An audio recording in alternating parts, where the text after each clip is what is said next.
So I had a house plant come in the other day, and granted, this one's 24 by 32, 24 wide, 32, just a small stuga, actually.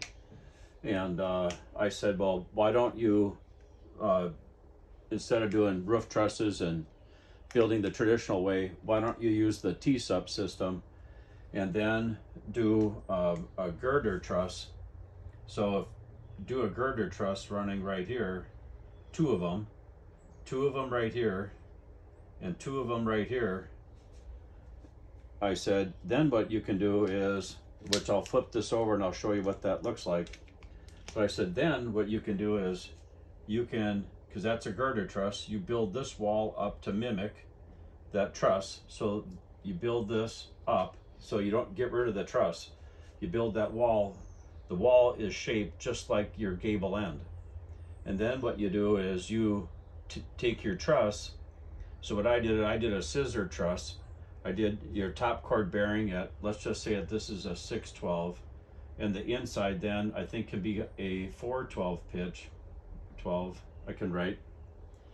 Okay, then what you're going to do is you're just going to drop panels on top of it that are 4 feet wide. They have an EPDM on top of them. So as fast as you put them in, you can put a strip of EPDM right on the joint, and you can dry in your roof at the same time. And that's how you would end up building this out, this whole entire roof system. It looks like this. So as fast as you set your roof, you can drop your trusses, you can drop in the TSUP panels, and you just go as fast as you can go. So your first panel would set right here, your next one's right here, and you just work your way all the way down and let that last one fall over the edge. So time value of money, that's what this is all about. Time value of money. You don't have time to be fooling around anymore. And as fast as you can drop those panels in, they're fully insulated, which I'll show you here, fully insulated, and the EPDM roof is on at the same time. So this is a TSUPS system. It's kind of a, I shouldn't say kind of, SIP panels on steroids. SIP panels were the thing of the past, or currently they're the kid on the block, and we're the new kid on the block coming. So here's what you have. This is a little complicated to look at, but looking at the end view, this is twin beam technology. So this is a 2x4 running right here. This is a 2x whatever we have to have. This might be an I-joist, might be a roof truss, might be, I don't know what this member is, but it's all covered as part of the patent. So here's your purlin on your roof. You have to put purlins on a roof, on a house, barndominium, and then you have something to attach your metal roof to.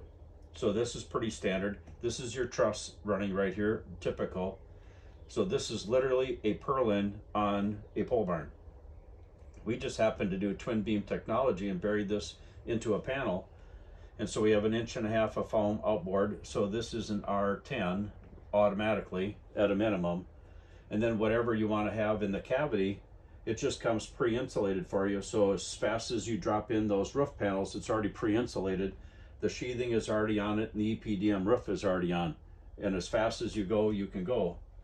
In this case, what these people wanted was 1.5 inches outboard, and we had to have a minimum of 1.5 inches inboard. So they said, well, can you get us to an R value of 47?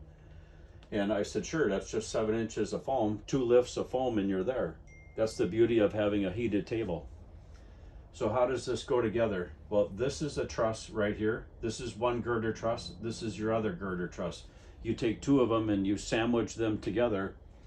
And if you put a piece of foam, which we have, the closed cell foam squishes to nothing. What you do is you have the manufacturer squish these together with the foam inside. That way you don't get any air movement, because there's no way that you're going to be able to insulate that gap later on. So put that foam in the middle and squish it together. Here's your purlin. This is your purlin running right here. Same purlin as this one right here. That's your purlin. And this is here's your whatever this member is. Let's say that this is a 2x10 for right now. This is your 2x10 right here. and put a joist hanger right on the side of that girder truss right there. And so you set this down, you fasten it right through here, and you fasten it right through there, and you have solved for uplift. But as fast as you can drop this in place, you have a pre-insulated roof panel. Then what we did is, so we have your sheathing on here. Then this is your EPDM roof that I have in blue, and then you just put a piece of 6-inch seam on here, and you've completely dried in your roof at the same time.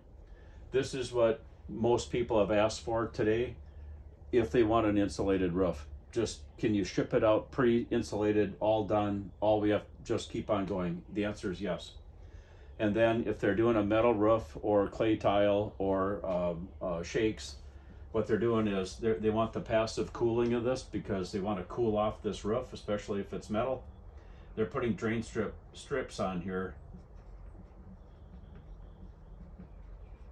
They're putting drain strip on here, and then they're putting their metal roof on top of that, so in order to get cooling underneath that metal roof. But this is a TSUPS roof panel systems by Thermal Studs, and that's how it goes together.